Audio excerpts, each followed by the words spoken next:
Welcome to ज्ञान classes. ज्ञान classes में आप लोगों का फिर से स्वागत है। आज हम लोग एक्सरसाइज 8.1 का ये थर्ड वीडियो होगा, जहाँ पे कुछ क्वेश्चंस को देखेंगे। एक्सरसाइज 8.1 के रिगार्डिंग 2 वीडियो ऑलरेडी अपलोड हो चुका है। अब यहाँ पे कुछ जो टफ क्वेश्चंस है उसको कैसे सॉल्व करेंगे, क्या उसमें मेथड्स होंगे, किस प्रकार से उसका आंसर आएगा, वो हम लोग देखेंगे।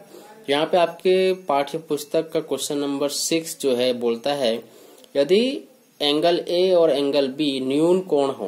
न्यून कोण का मतलब आप समझ रहे होंगे कि जिसका वैल्यू 0 डिग्री से बड़ा लेकिन 90 डिग्री से छोटा हो। जहाँ कोस ए बराबर कोस बी है तो दिखाइए कि कोण ए इक्वल टू कोण बी है। यहाँ पे बोला गया है कि कोस ए और कोस बी बराबर है, तो बताइए कि ये जो एंगल है ए और बी वो भी बराबर होगा। कैसे? चलिए इससे पहले 2 हम लोग ट्रायंगल छाप लेते हैं। इसका सॉल्यूशन क्या करना है सो पहले ही हम क्लियर कर दे रहे हैं कि अगर हम इस 2 त्रिभुज जो अभी लेने वाले हैं वो दोनों को एस एस एस, ठीक है, समरूप अगर हम दिखा पाए, ठीक है, अगर हम समरूपता सिद्ध कर पाते हैं तो हम एंगल को भी कह सकते हैं कि ये भी बराबर होगा। ठीक है, तो चलिए फिगर बनाते हैं। ये मेरा पहला त्रिभुज होगा जिसका नाम हम ले लेते हैं सी पी और ए। ये कोण को हम मान लेते हैं थीटा। और एक और त्रिभुज है जिसका नाम होगा आर क्यू। ये साइड में हम मिल नहीं रहा है लेकिन आप मिला लीजिएगा बी, और इस एंगल का मान हम लोग फिर लेते हैं थीटा। ठीक है, अब इसका सॉल्यूशन शुरू करते हैं। माना कि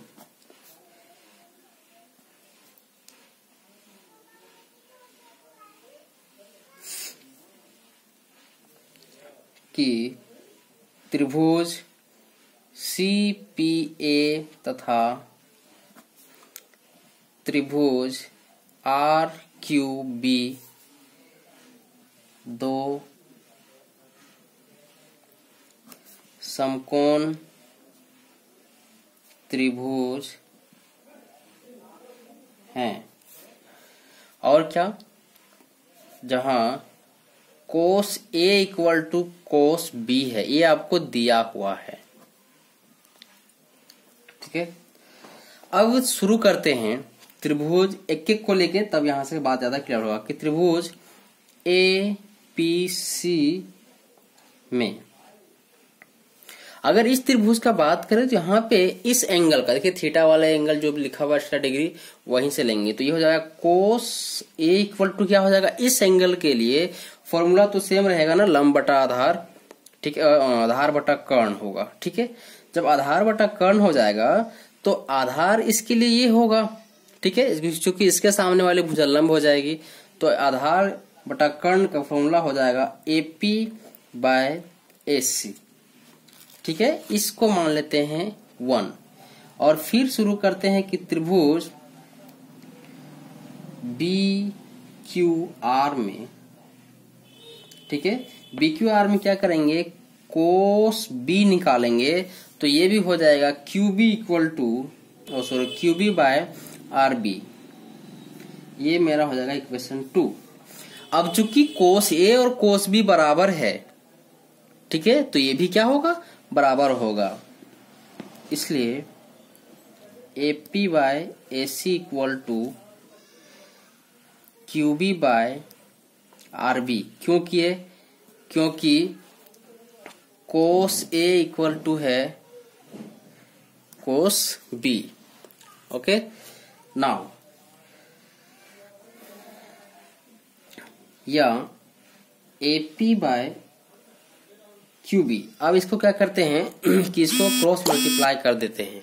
ठीक है, तो इसको क्रॉस मल्टीप्लाई करने के बाद ये हो जाएगा AP by Q B equal to हो जाएगा एसी बाय आर बी।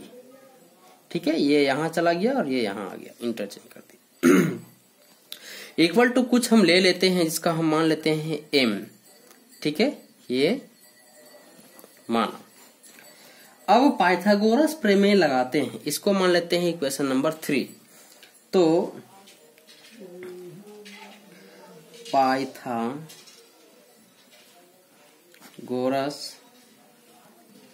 प्रमेय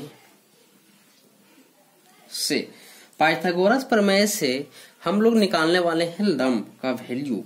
पीसी इक्वल टू क्या होगा, ठीक है, पीसी इक्वल टू क्या होगा, पीसी मतलब लंब, लंब इक्वल टू क्या फॉर्मूला होता है, कर्ण स्क्वायर माइनस आधार स्क्वायर। तो यहाँ पे कर्ण क्या है, ये जो कर्ण आपका इस फिगर में, ये कर्ण है, ये आधार है, ये लंब है, ये कर्ण है, ये आधार है, ये लंब है। तो कर्ण स्क्वायर मतलब एसी का स्क्वायर माइनस आधार स्क्वायर मतलब एपी का स्क्वायर, ये हो जाएगा एसी का स्क्वायर माइनस एपी का स्क्वायर और ये अंडर रूट, ठीक है। उसी तरह आर क्यू का क्या निकलेगा, आर क्यू का ये हो जाएगा R B square minus Q B का स्क्वायर, ये दो चीज निकलेगा, ठीक है। और अब इसके आगे देखते हैं। अब अभी जो हम लोग लंब निकाले हैं उसको क्या करते हैं कि हम लोग बाय में ले लेते हैं। तो PC by R Q, therefore PC by R Q equal to क्या हो जाएगा, AC square minus AP square root by R B square minus QB का स्क्वायर, ठीक है। या इसी चीज को हम लिख सकते हैं एम स्क्वायर आर बी का square minus M square Q B का square by R B square minus QB का स्क्वायर, ठीक है। अब ये क्यों हुआ, ये इसलिए हुआ क्योंकि AC equal to M R B था और AP equal to M QB था। अब यहां से देखिए एम आपको बाहर मिलेगा कॉमन के रूप में, तो ये हो जाएगा R B square minus Q B square और R B square minus Q B square का रूट, ये दोनों कट जाएगा तो आपको यहाँ पे बचेगा केवल m। ये एक साइड हुआ इक्वेशन नंबर 4। उसी प्रकार से, ठीक है, इक्वेशन नंबर 3 और 4 से समीकरण 3 और 4 से क्या हो जाएगा, A B by Q B equal to A C by R B equal to P C by R Q हो जाएगा, ठीक है। ये आपका इक्वेशन नंबर 5 मान लेते हैं। अब आते हैं सीधा, आप शुरू में त्रिभुज से आ जाते हैं। त्रिभुज ए पी सी और बी ओ आर में क्या हो जाएगा कि A B by Q B equal to A C by R B equal to P C by R Q. Therefore त्रिभुज ए पी सी समरूप है त्रिभुज बी क्यू, ये क्यू होगा आर। कैसे, एस एस एस समरूपता नियम से। जब ये समरूप हो गया तो ये जो कोण है वो भी क्या होंगे, आपस में बराबर होंगे। यही आपको प्रूव करना था, ठीक है। बस हमें ये करना था कि जो संलग्न भुजाएं हैं उसको इक्वल दिखाना था और उसको समरूप दिखा देना था त्रिभुज को। उसके बाद इसका हम लोग को सीधा प्रूव कर देना है आंसर। आई होप को ये आंसर आपको समझ में आया होगा। अब इसमें से एक क्वेश्चन और है जो थोड़ा ज्यादा टफ है मेरे हिसाब में, जो है क्वेश्चन नंबर 10, ठीक है। अब क्वेश्चन नंबर 10 का सोल्यूशन हम लोग देखते हैं कैसे इसका होगा। क्वेश्चन नंबर 7 का भी थोड़ा सा हिंट हम लोग देख लेते हैं कैसे बनेगा। क्वेश्चन नंबर 7 कह रहा है कि यदि कोट थीटा इक्वल टू 7/8 तो 1 plus sine theta 1 minus sine theta by 1 plus cos theta into 1 minus cos theta का वैल्यू बताइए। और दूसरा बोलता है कि कोट थीटा का वैल्यू, कोट स्क्वायर थीटा का वैल्यू बताइए। इस क्वेश्चन में कुछ जाने नहीं है, लेकिन चूंकि थोड़ा सा अलग इसका क्वेश्चन का पैटर्न है या फिर इसका स्वरूप है, तो इसको थोड़ा सा हम लोग देख लेते हैं कि आंसर शुरू करते हैं। दिया है, क्या दिया हुआ भाई आपको कि 1 plus sine theta into 1 minus sine theta by 1 plus cos theta और 1 माइनस कोस थीटा। ठीक है, अब देखिए ये फॉर्मूला पर बेस्ड है कि a plus B into A minus B. Formula क्या होता है? A square minus B square. तो ये हो जाएगा 1 square minus sine square theta by, ये भी वही फॉर्मूला पर बेस्ड है, तो ये हो जाएगा 1 माइनस कोस स्क्वायर थीटा। अब यहाँ पे दो फॉर्मूला हम लोग को यूज करना होता है कि 1 minus sine square theta equal to, formula है यहाँ पे 1 minus sine square theta equal to होता है कोस स्क्वायर थीटा। ठीक है, और 1 minus cos square theta equal to हो जाता है साइन स्क्वायर थीटा। ये दो फॉर्मूला यहाँ पे आता है, तो हम लोग इसको लिख सकते हैं कि कोस square theta by sign square theta. तो ये हो जाएगा आपका कोट स्क्वायर थीटा। क्यों? क्योंकि cos theta by sine theta equal to हो जाएगा आपका कोट थीटा, और आप जानते हैं कि कोट थीटा बराबर हम लोग लिखते हैं क्या चीज? 1/tan theta. तो इसका जब उल्टा कर देंगे, कोट का उल्टा, तो ये हो जाएगा आपके लिए साइन थीटा, एक्चुअली यहाँ पे लिखना था हम लोग को कि tan थीटा बराबर 1 कोट थीटा। ठीक है, यहाँ tan लिखा हुआ है, यहाँ पे कोट लिखा हुआ है, इक्वल टू क्या? अब कोट का उल्टा होगा तो हो जाएगा sine theta by cos theta. ये यहाँ पे हमारा 4 फॉर्मूला आया है, इसको आप लोग अलग से, और जो 8.1 का फॉर्मूला था वहीं पे आप लोग लिख लेंगे। तो कोट स्क्वायर थीटा का वैल्यू, आपको कोट थीटा का वैल्यू भी दिया हुआ है, तो ये हो जाएगा 7/8 का स्क्वायर, तो 49/64। ये आपका आंसर है। और आपका कोट स्क्वायर थीटा का वैल्यू ऑलरेडी दूसरा का क्वेश्चन है, cot square theta equal to क्या हो जाएगा? 7/8 का स्क्वायर इक्वल टू 49/64। ये आपका आंसर हो जाएगा। क्वेश्चन नंबर 10, ये क्या बोल रहा है कि त्रिभुज PQR में इसका कोण Q है, समकोण है, और PR plus QR equal to 25 centimetre है, और PQ इक्वल टू 5 सेंटीमीटर है। तो साइन P, कोस P और tan P का मान ज्ञात कीजिए, ये आपका क्वेश्चन कह रहा है। ठीक है, अब इसका सॉल्यूशन हम लोग कैसे करेंगे, सो देखिए कि सबसे पहले इसका एक समकोण त्रिभुज हम लोग बनाते हैं। तो सबसे पहले क्या करते हैं कि हम लोग यहाँ पे एक समकोण त्रिभुज बनाते हैं, इसका नाम देंगे PQR। ये हमारा समकोण त्रिभुज, इसका नाम दे रहे हैं हम लोग, जिसका कोण Q क्या है? ये Q हो गया, ये P समकोण हो गया। उसके बाद बोलता है कि PQ प्लस PR ये जो है, और PQ है हमारा 5 सेंटीमीटर, ये हम लोग 5 लिख दिए। ठीक है, उसके बाद जब PQ और PR जोड़ करके है 25, तो इसको मान लेते हैं हम लोग x। जब ये x हो जाएगा तो ये 25 में से x जो घटेगा वही हमारा क्या होगा? वो P होगा, ये PR होगा।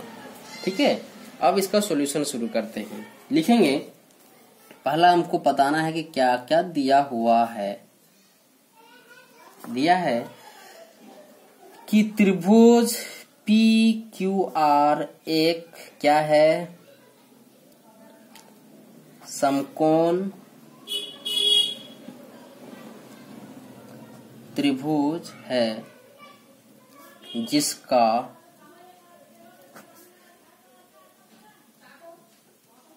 कोण Q क्या है? समकोण है। और क्या दिया हुआ है? तथा PQ plus PR equal to 25 centimetre है तथा PQ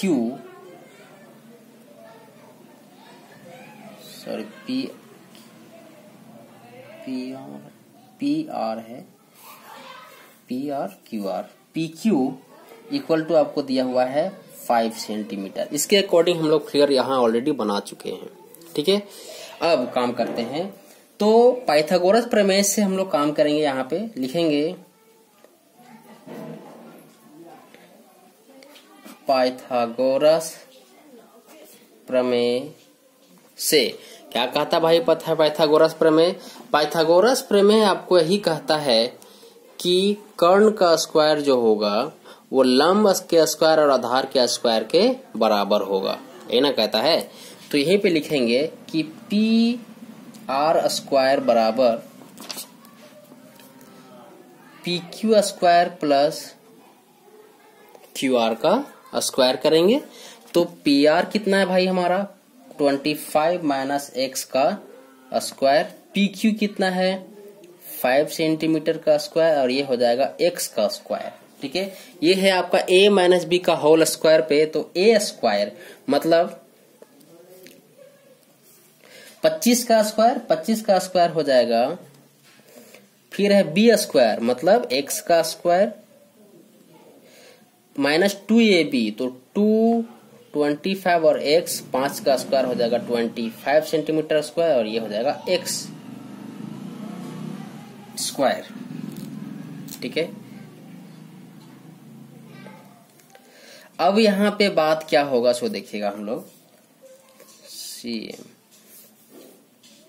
CM रहेगा या 25 का स्क्वायर होता है 625 प्लस ये x स्क्वायर और x स्क्वायर एक साथ कट जाएगा। ये हो जाएगा यहाँ पे होगा माइनस 25 दूना 50 x इक्वल टू 25 या इसको हम लोग लिख सकते हैं कि माइनस 50x इक्वल टू क्या लिख सकते हैं, ये इधर प्लस में है। ठीक है, ये इधर प्लस में उधर जाएगा तो माइनस में 25 माइनस 625 या x इक्वल टू, देखिए ये प्लस में ये माइनस में मतलब घट जाएगा तो हो जाएगा minus 600 by minus 50 equal to 12, x 12 आया। देयरफॉर अब यहां से हम लोग वैल्यू निकाल, इसलिए QR इक्वल टू क्या हो जाएगा x इक्वल टू 12 cm। ठीक है, और PR इक्वल टू हो जाएगा 25 minus x equal to 25 minus 12 equal to 13 centimetre. अब जब आपको सारा वैल्यू पता चल चुका है तो साइन P लिखते हैं, इसलिए साइन P कोस P और टेन P। ठीक है, तो साइन P का फॉर्मूला क्या हो जाएगा लंब बटा कर्ण। तो लंब कितना है भाई हमारा QR। ठीक है, तो ये हो जाएगा QR बाय PR। ठीक है, तो QR का वैल्यू 12 और PR का वैल्यू अभी 13 निकला है। कोस P PQ हो जाएगा लंब आधार बटा कर्ण, तो ये फिर PR, तो ये हो जाएगा आपका 5/13 and last one is 10P, तो ये हो जाएगा आपका QR बाय PQ। P देखिए एंगल के हिसाब से काम हो रहा है, ध्यान में रखिएगा कि ये कैसे हो रहा है। कुछ स्टूडेंट को हो सकता है कि प्रॉब्लम हो जाए कि ये P sine P equal to QR PR कैसे ले ली सर।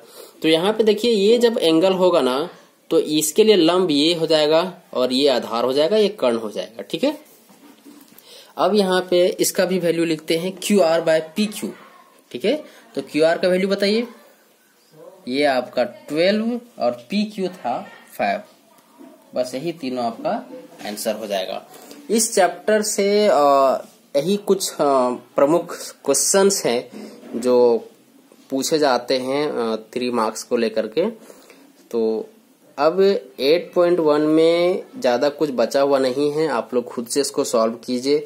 जो प्रॉब्लम होता है कमेंट बॉक्स में कमेंट कीजिए ताकि हम उस प्रॉब्लम को आपका सॉल्यूशन दे पाएं। अब नेक्स्ट वीडियो में हम लोग मिलेंगे 8.2 के साथ, जहां पे कुछ नए फॉर्मूले आएंगे, नए तरीके आएंगे। तो वहां पे ज्यादा समझ में आएगा। थोड़ा कुछ नया है, कुछ पुराना बात ही आएगा। तो अगर ये कंप्लीट रहेगा पूरा, तब वहां पे ज्यादा समझ में आएगा। ठीक है।